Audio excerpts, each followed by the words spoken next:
right. I'm back. My internet went out. I have been watching. The fourth and inches went down. They're just chugging the clock on us. I missed the touchdown that this Santa Clara had. They're getting the turkey leg ready, and I'm just hoping that they don't put that on our logo in the middle, a la when Russell and Sherman were eating a turkey leg on the Santa Clara field years ago. It would be earned, absolutely, if they were to do that.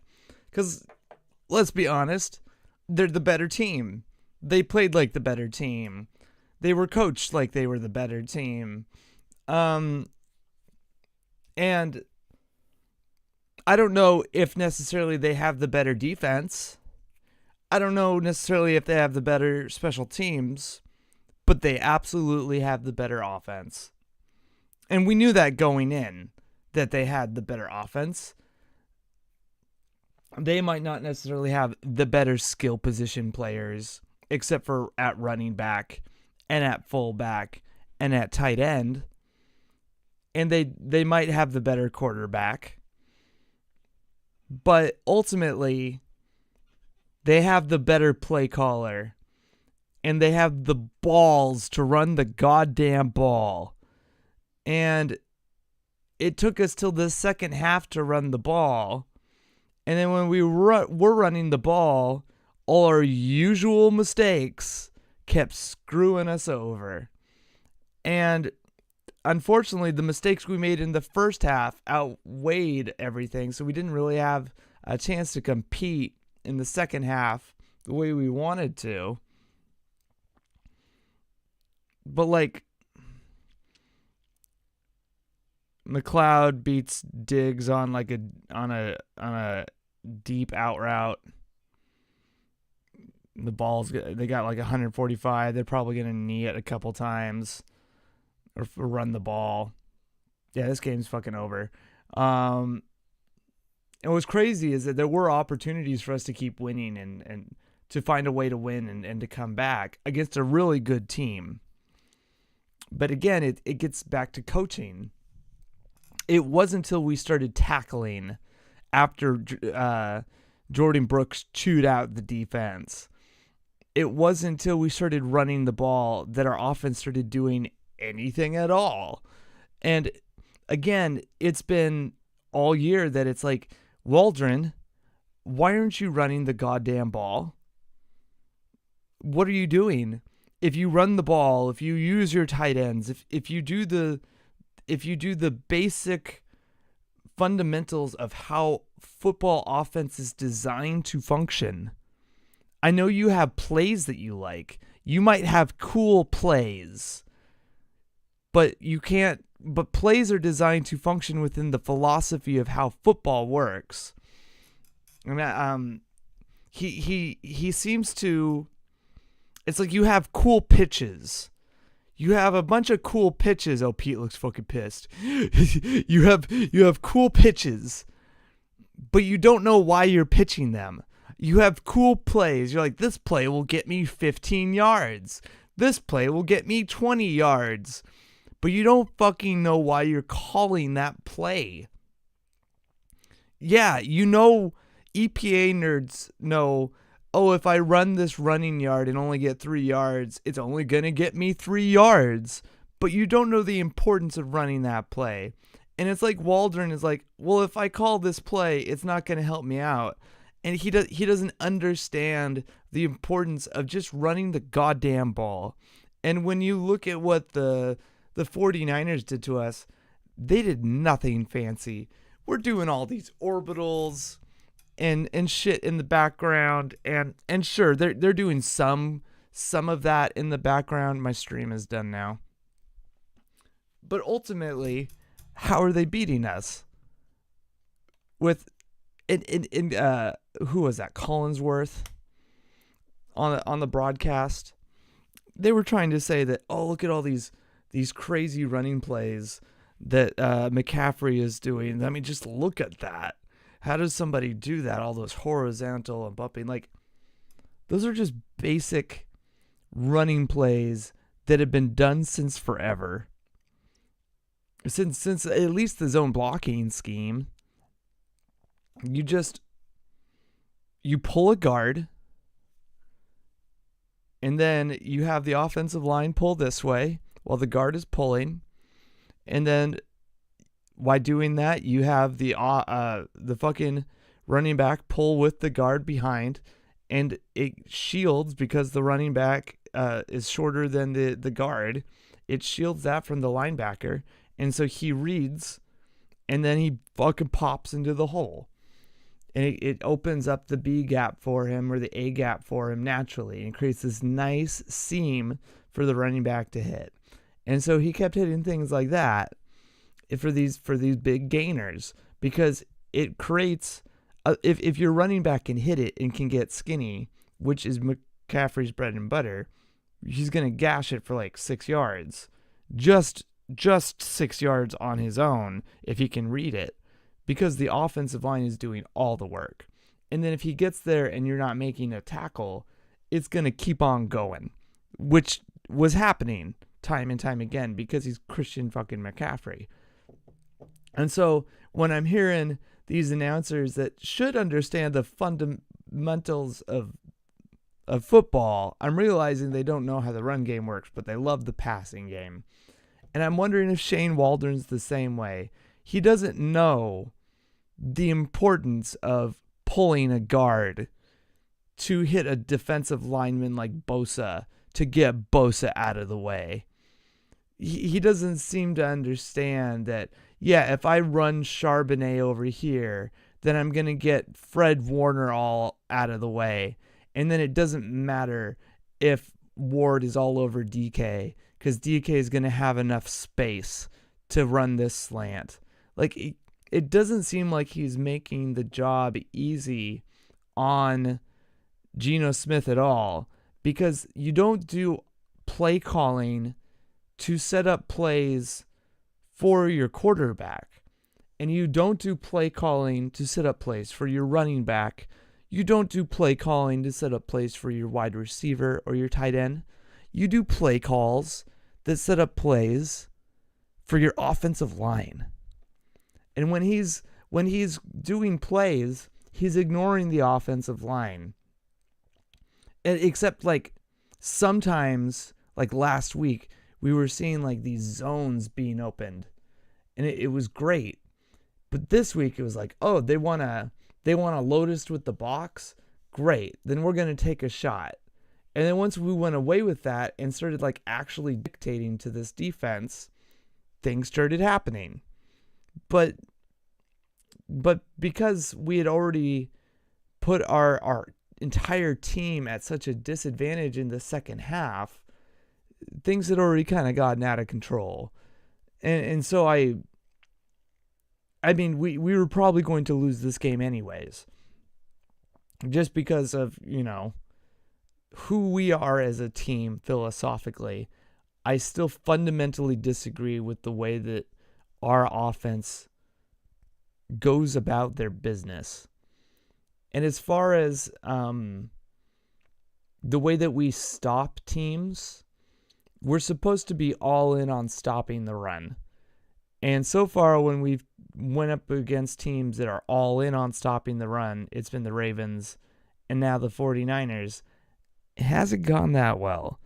Next week, we play the Cowboys and Pollard. That's, they also got a mobile quarterback in Dak, Dakota. And so if he ends up running, which he hasn't ran as much, I think, since his leg got broken like a chopstick, I would like to see if we can step up our game against the run. Because give our defense some credit. They got some spunk. They got some tenacity. I mean, I think our offensive line has some tenacity too. And I think it's a reflection of the of the coaches. Where Clint Hurt, clearly our defense plays the way that Clint Hurt coaches, which is this big roaring man. and they all play like roaring men tearing down the field. And so even if they're not playing in like perfect formation and they're not tackling great, like I wish Woolen tackled better in this game. I mean, surely I wish a lot of players tackled better. Bobby had a really bad first quarter. Bobby Wagner had a really, really bad first drive and first quarter against the 49ers. I wish everyone played better, but Woolen also needs to be a better tackler. There's an attitude that everyone has, which is something I've talked about, which is when everything is going wrong, even if things are going wrong, you still gotta play. And don't act like woe is me or anything. These are our fucking rivals. And don't throw a temper tantrum. But fucking play with attitude. Get out there and compete. And you saw they were losing, and Jamal Adams is like getting tackles for losses and like fucking flexing and shit. Like fucking hit these guys. Fucking mash these guys into the ground. And like get better, because we're gonna have to play them again in a couple weeks. These are rivals, whether or not. Fucking hit them hard. Make them bleed. And they were bleeding on our field. So at least like when they were scoring, they weren't necessarily having to earn it, but they were punting, right? It's not like it was the Patrick Mahomes Chiefs. Every time they get the ball, they drive down the field and score a touchdown, and then in the fourth quarter, some backup we've never heard of that's playing for the Chiefs is out there playing quarterback, and Pacheco is getting all the snaps because they're running the ball out. It's not like that. It's they're just slowly kicking our asses, the good old fashioned style, and it was fun to watch. And we had opportunities, right? And if we didn't throw that pick, that's like points right there that they took advantage of and scored on. And if we didn't fumble, points right there. And that ball looked really slippery. Are balls normally that slippery? I need to pay attention to punt to K balls when they're being punted, because I don't remember them looking like they're covered in fucking cooking grease. That thing looked like a turkey. But maybe that's just me. I don't know. That thing looked slicked. And then even then the fucking the 49ers fumbled one later. So I don't know. I'm wondering if the ball was slick for like both of the teams today. And again, it's hard to catch punts, but that ball looked like weird, and I wonder if somebody slicked the ball. I'll say it. I wonder if somebody slicked the ball, and made it hard to recover. There's a conspiracy for you. Maybe balls are just like that though, and maybe I'm just upset. I am upset, but normally I don't say things like that. It looked weird. The ball looked weird this time. Maybe it was the lighting. I don't know. The ball looked weird. Anyways, we still that did not change the game, right? To be clear, we got our asses handed to us.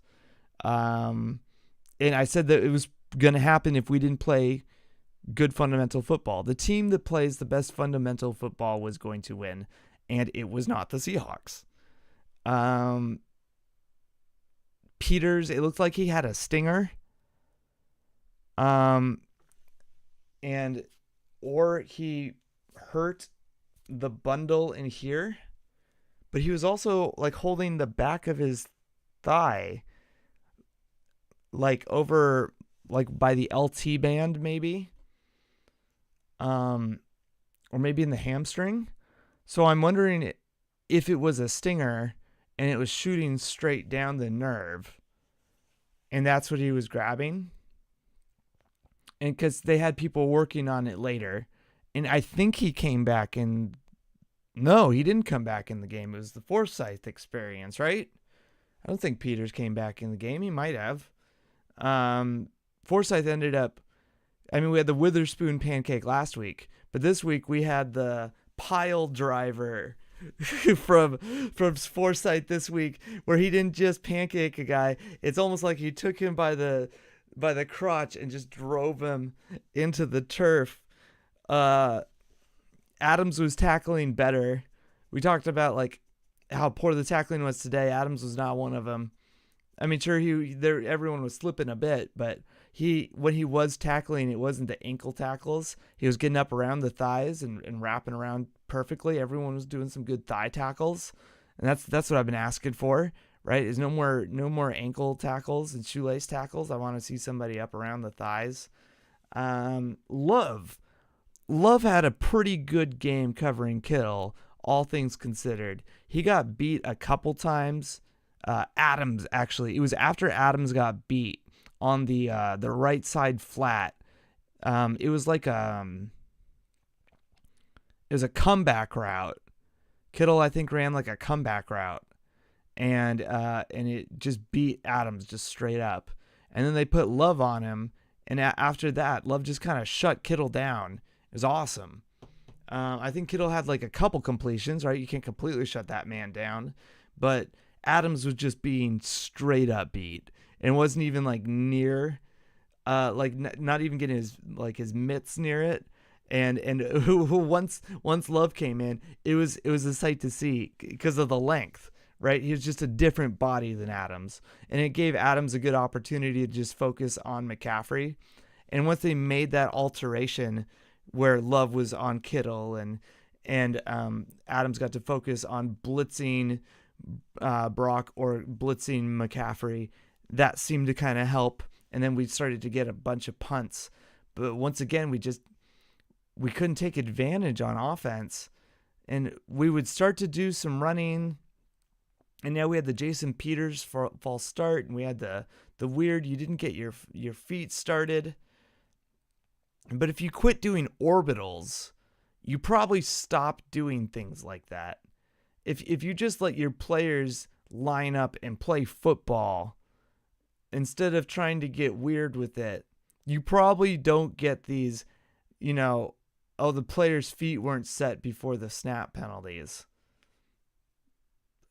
Just saying, if it's a constant problem, there's other ways to tell if a team is in man or in zone. People have been telling if it's man or in zone for 100 years now. You can figure it out. And again, you can figure it out by running the ball. So again, why aren't you just running the ball on first down? And when we were running the ball on first down, hell, when we were running the ball on first and second down, we were driving down the field. The end of the second quarter doesn't count because that was against prevent defense. And there was actually, Gino looked really pissed after the interception, but it was an interesting scene on the sideline where Gino's furious, right? Like clearly in his head. And DK is like hands on his chest, like calming him down. Like, it's okay, man. It's okay. And it was clearly not okay. Because how many points did the Ravens score on us? 37. I'm going to do something. So, the two top teams we've played, other than like the Lions, but the top teams that we've lost to, that were running teams, were the Ravens and the 49ers. The Ravens beat us. This was good defense too. They beat us 37-3. Sound kind of familiar? So if you take away the pick six today, our offense only scored 6 points because we had 13-34. And so when you combine the 37 and the 34 and you combine the 3 and the 6 against the teams, the NFL's basically top 2 running teams, except for like, the Eagles. We have been outscored in 8 quarters 9-71.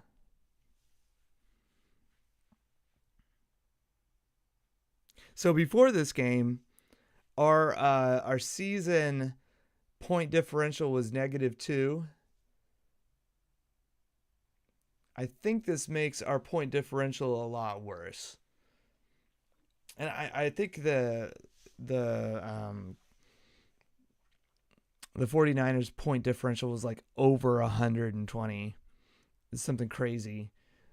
So like this outcome was not unexpected, that they were going to come into our house and beat the tar out of us. But the thing is, they didn't necessarily beat the tar out of us. On offense, yeah, they competed really hard and they put up a bunch of points.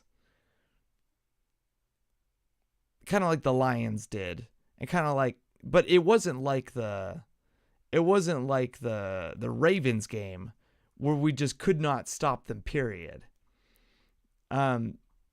This again was on the offense, giving the ball away, and then the special teams fiasco. We didn't get, when they fumbled the ball on special teams, we didn't get the advantage, right? So it could have gone either way.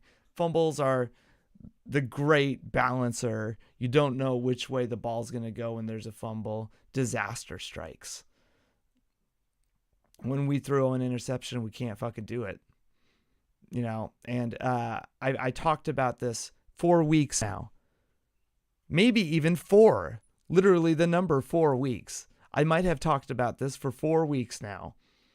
You cannot throw the right side out route with Geno Smith without a run game first to set it up.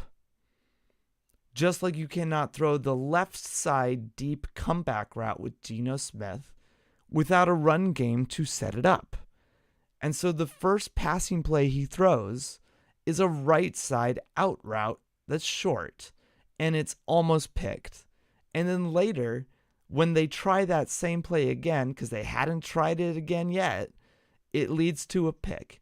And he's been picked there multiple times this year, and almost picked there again multiple times this year. It's a hard pass for any quarterback. It's one of the hardest passes in the NFL. And you want to throw that without any play action, which means that whoever's guarding the out route doesn't need to hesitate. They just need to break on the spot, which makes the play damn near impossible to make. And he gets picked there all the time. It's the play that ended Matt Schaub's career. And so it hasn't worked all year, and you call that against the 49ers? And it's his first passing play after he tries to do a trick play run to the left side that was read immediately. He slides down for like half a yard. So you call an out route to the 49ers? Waldron, I know you didn't have a chance to study tape, but it's called common sense. It's like trying to throw a fade route to Richard Sherman when you have Michael Crabtree or anyone else. You need to, even if you're going to attempt it, you don't throw it on the first play of the game. What are you doing? Why are you throwing an out route on the first play of the game against the 49ers when it's a play that Geno throws picks on? It's one of the hardest throws in the game that can lead to picks and pick sixes. And then later you throw it again after it led to a almost disaster without, and here's the thing, he didn't throw it like in the fourth quarter. He threw it later, like after we established the run. He did throw some, but the immediate like next out route, we hadn't run the ball yet. We had run like maybe one time to like the weak side. So is that like Waldron's favorite spot? Is that like fucking right side out route, which happens to be Geno's area to throw? He's throwing to a spot that's leading us to picks. So you're going against the 49ers, our rivals, who have one of the best defenses in the league. And of course it's going to lead to a pick. It's like when I said don't have Purdy throw to the left deep hash, because that's Diggs's territory. And they kind of avoided that area. And they stuck to their game plan, which is run between the hashes and stay safe, keep the ball safe. Purdy was keeping the ball safe all day. And I don't know, again, this game just kind of proves under pressure, does Shane Waldron know how to set up plays? Does he know how to? I know he can design plays. I get that. He can design a play that can move that guy over there and make this thing over there, and look, I can make the linebacker go over there. Yeah. Great. But can you call plays in sequence? Can you set things up? Do you know how to do that? Have you conceptualized that yet? And I'm not sure that he has. And that's what our biggest problem has been. And without that, it doesn't really matter what quarterback you have. You know, you might have Phillip Rivers back there, and yeah, he's throwing the ball everywhere, but it's always going to get absorbed for 3 and outs, and you won't make it past the playoffs ever, because your coordinators that you're constantly cycling through don't know how to call plays. So it doesn't matter how good your team is. And so we need an upgrade on the offensive coordinator. And you can't say, well, he has a talent deficiency on the offensive line. We were going against the 49ers. I didn't see many problems with our offensive line. Sometimes they do just get beat. But the 49ers offensive line was just getting beat too. But it's the way that they run. It's the decision making they run. It's the positions that they choose. It's where they put the ball in play calling. It's when they choose boots. It's how they choose to attack us. Again, it's the decisions that they make.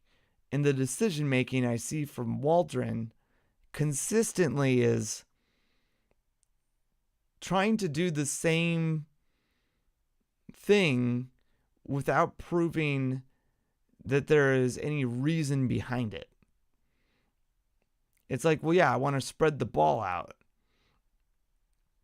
Okay, well, what is your purpose for spreading the ball out?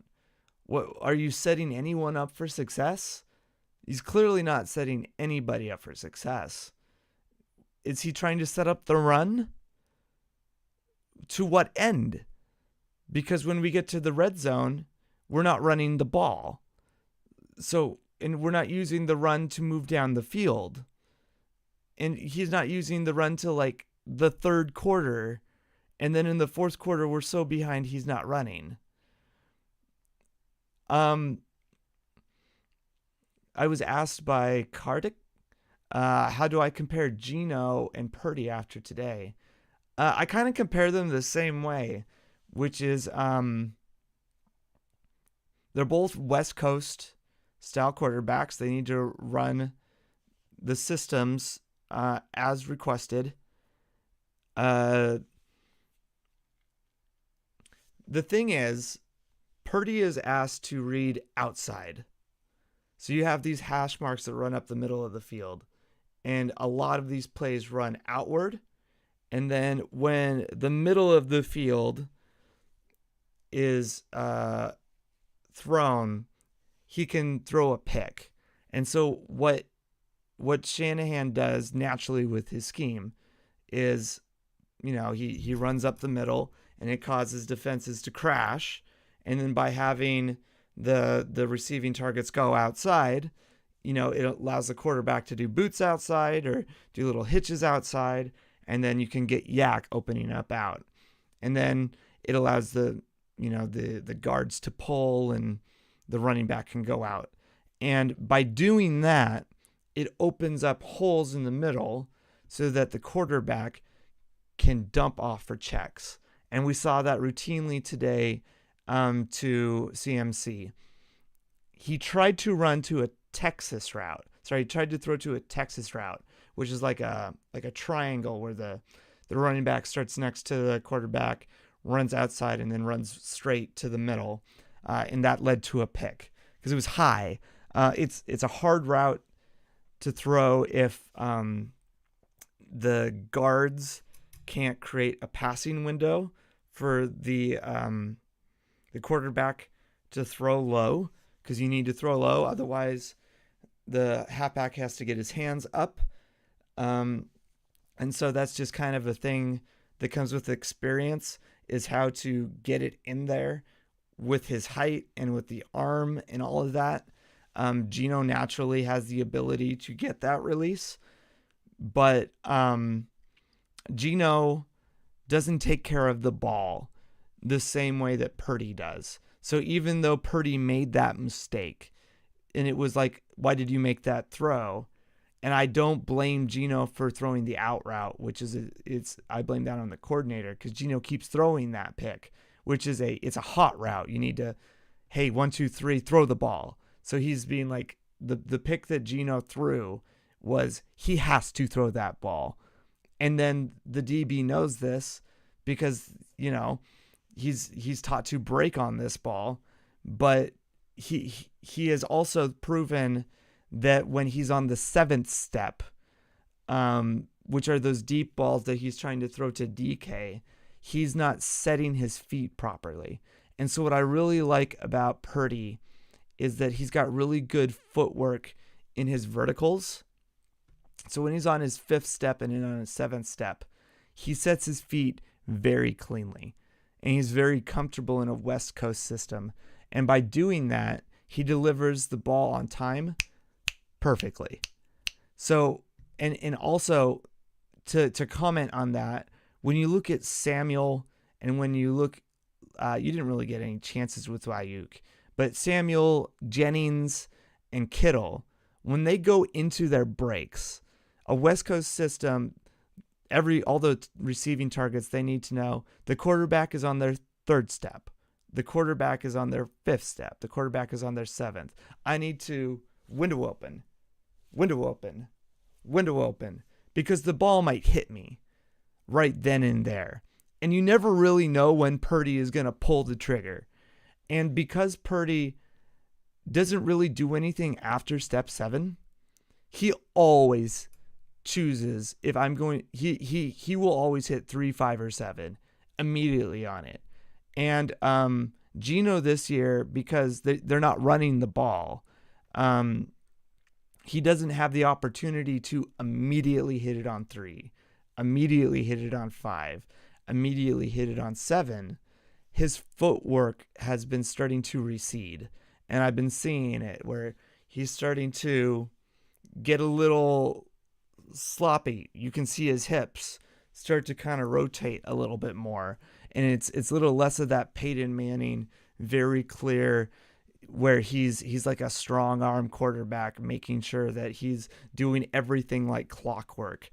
And again, this is to get to play action, which I've talked about with Geno Smith, where when you run CMC, the defense has to watch the quarterback handoff and then go, okay, he's running, and then collapse. Everybody, the safeties, the corners, everybody. And then considering if you're on near side, far side, you have to align. I have to either get a little bit closer or a little bit farther.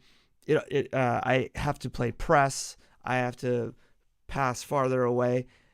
It all depends. And so if you're only passing the ball, everyone's going to play buzz coverage, which is, middle of the field, we're covering the 10 yardage mark.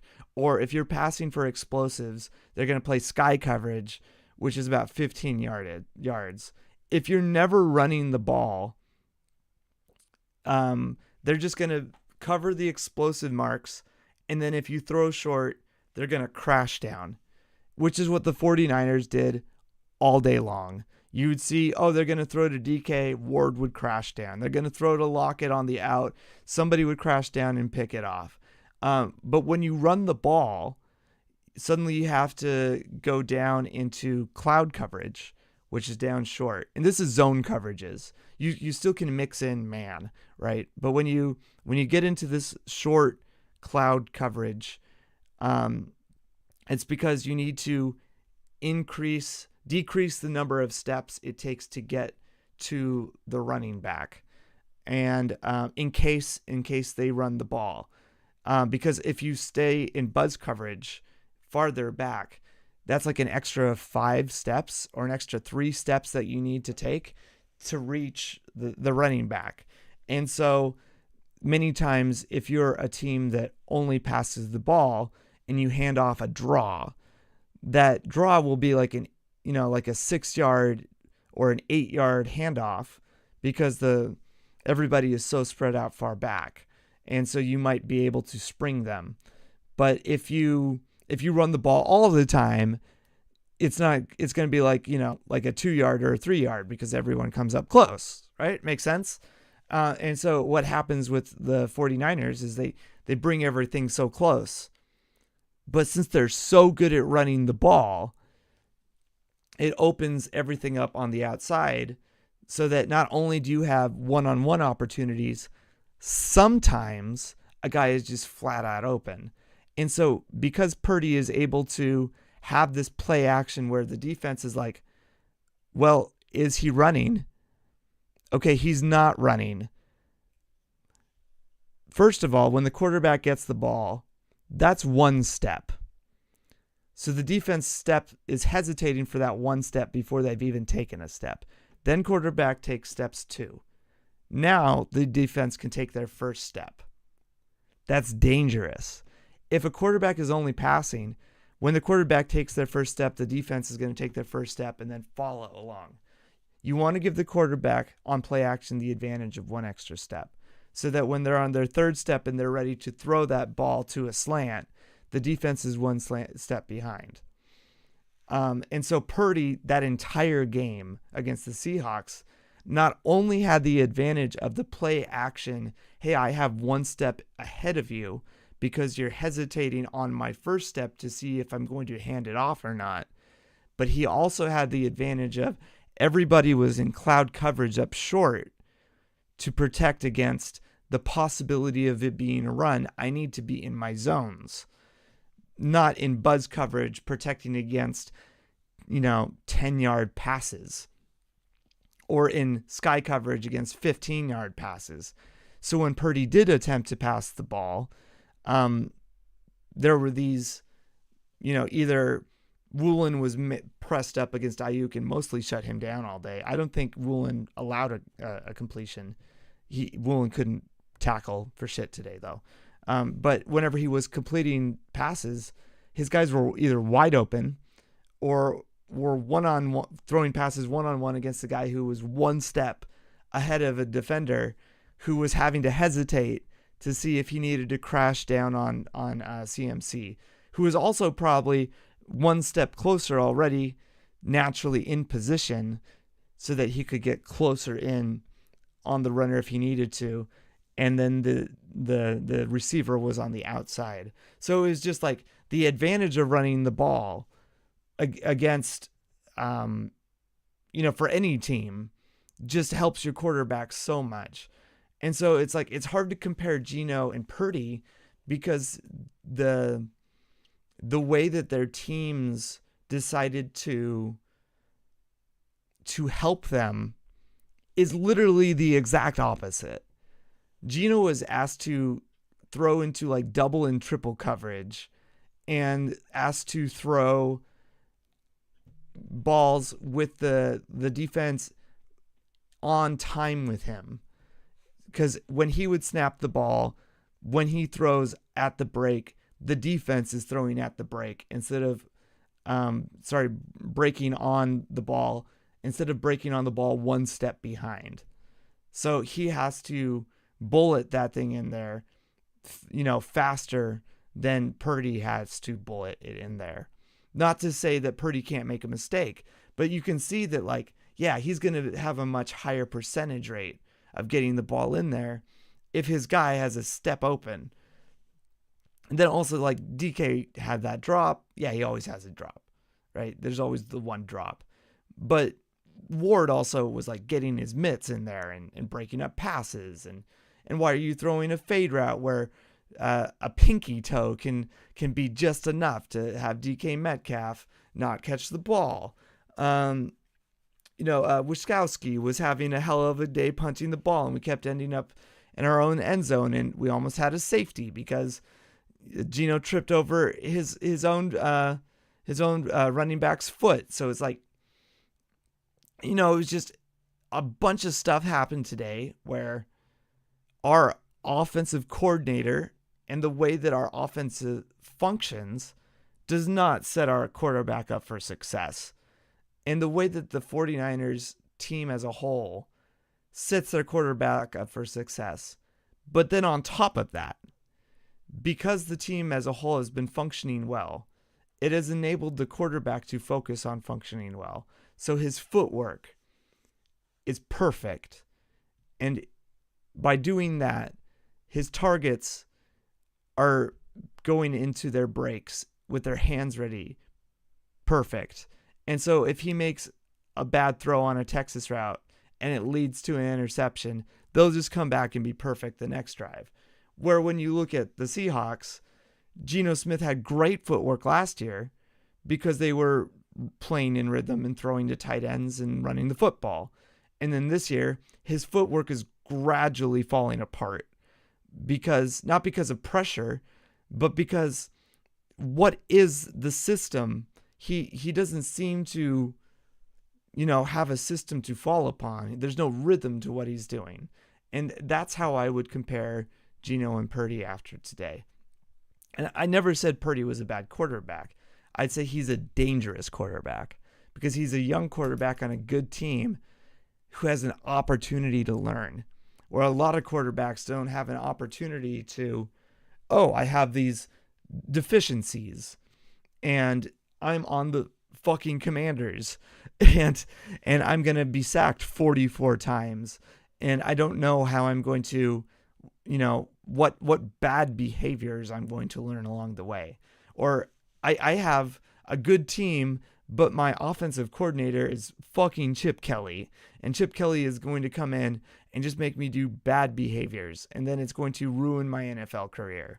And so even though I'm Nick Foles and I'm capable of great things, well, unfortunately for me, no one's going to teach me how to, run an organization and play quarterback the way that I need to do. Even though I'm capable of scoring 7 touchdowns in a game and winning a Super Bowl, who's calling the plays is important. How to set up a play, how to follow through on a scheme. Why is it that it seems like every single week Shane Waldron bails and panics in his play calling? And the more I look at his scheme, the more I start to be like, okay, like proud mama. Okay, yeah, you're learning to run the ball.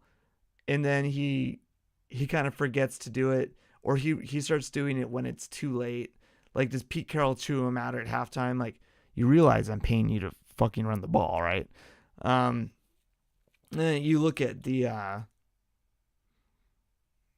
49ers, and they don't just run the ball. They run the ball in like every gap. And you sometimes you can even call out what gap they're going to run to, but it's the way they run in the gap. It's not just he's singling up into the gap. It's, this time they pulled the center into the gap and they had the fullback go to the other side. Like, that's cool. And nobody saw it coming. But you knew that they were going to run into the gap. You just didn't know how they were going to run into the gap. And it's awesome to see that they're just like, yeah, we decided. They knew that Jordan Brooks was going to go into the gap. So they just wanted to make him run up against a 295-pound man. So they put a 295-pound man in there to hit Jordan Brooks. Because that's how running attacks fucking work. And it's cool to see. But we don't do that. We don't do shit like that. But when Charbonnet was running, it was awesome. And we were moving the chains. I don't know what happened. It's like as soon as we get like a 1-yard run, Waldron would be like, oh no. Oh shit, that didn't work. I'm gonna have to sit on this. I guess we're gonna have to tell the truth Monday on Monday. This is a unique weekend. Because technically, Fridays are my days where I don't do Seahawks streaming. But I got to do something after this game. I'm going to see. I think I'm going to do like a tap. I'm going to see how the community's doing after that. Because I wasn't following Twitter. I wasn't watching the other Hawk streams or anything. And this was also like on the back of the Rams loss. I'm going to bet that the Seahawk fandom right now is losing their minds. And the reason I'm upset is because this was an affirmation game. I still don't think that we can't play a better game and make it a better scoring game against the 49ers. And hey, maybe 2 out of 10 times we beat the 49ers. 2 out of 10 times. Maybe 3 out of 10 times we beat the 49ers. But they're a really fucking good team. And our defense did ball out and learned. But our coaches need to do better. I didn't see a bunch of football players that were getting overpowered. I didn't see like a bunch of football players who don't know how to play football. I saw a bunch of bad play calling, specifically on the offensive side. We'll look at the defensive side later, but that's a really good offensive unit. And part of that also is we might need if we had Nuchenna Nwosu, maybe it's a different story. But also it's a really fucking good unit. That they scored 2 touchdowns off of turnovers. And if we had claimed that fumble that they had and they didn't claim the fumble we had and it was completely reversed, maybe it's a different game, right? It's a really fucking good unit. So props to the defense for doing what they did. The score that the 49ers put up, I don't think gives enough credit to the defense because the offense kept our defense on the field the entire first half. At one point, our offense had been on the field for like 5 minutes and their offense had been on the field for over 17. So I don't know what the final time balance was because in the second half, our offense started to actually do things. But that's been the story like all season, but often reversed where our offense kind of does something in the first half and doesn't show up in the second half. And I didn't see necessarily, sure, the 49ers would shut us down sometimes on third down. We've had problems on third down. And yeah, the 49ers played football. They're obviously a really good football team. But once again, our team has behaved the way it's behaved against every single team we've played this year, including the Giants and the Cardinals, where it's like, could you get out of your own way? And that's coaching. those are my final thoughts. I want you all to drink some water. Drink some water, hydrate, take care of yourself, and if you would be so kind, like and subscribe. I would really appreciate that and would help out the channel. You all enjoy your evenings, and I will catch you around.